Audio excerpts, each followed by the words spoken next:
ഒന്നും പറ്റൂല.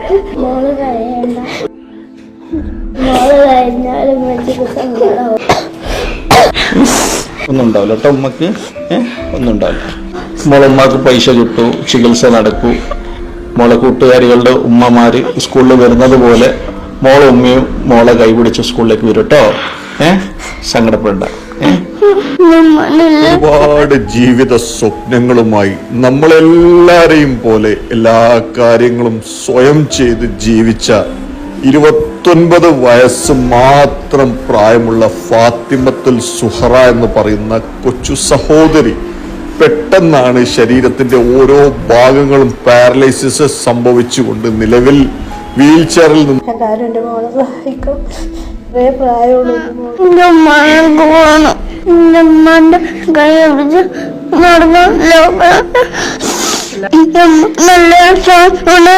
ഈ മക്കളുടെ സങ്കടം, ഈ മക്കളുടെ വേദന നിങ്ങളാരും കാണാതെ കേൾക്കാതെ പറ്റും സഹായം ചെയ്യാതെ പോകരുത് പ്രിയപ്പെട്ടവരെ.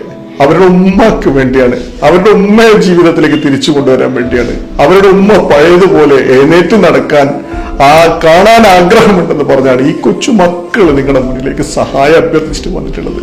ഈ ഒരു സഹായ അഭ്യർത്ഥന, ഈ ഒരു സങ്കടം നിങ്ങൾ ആരും കേൾക്കാതെ പോകരുത്.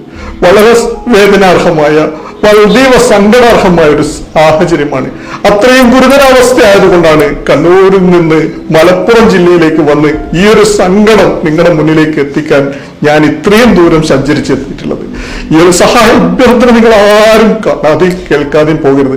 വളരെ പ്രയാസത്തിലാണ് ഒരുപാട് കാലം ഈ ഭൂമിയിൽ സന്തോഷകരമായി ജീവിക്കേണ്ട കൊച്ചു സഹോദരിയുടെ ശരീരം നിശ്ചലമായി ഓരോ ദിവസം കഴിയുന്നതോറും വൈകല്യങ്ങൾ വർദ്ധിച്ചു വന്ന് ഇപ്പോൾ വീൽ ചെയറിലായ ഒരു അവസ്ഥയിൽ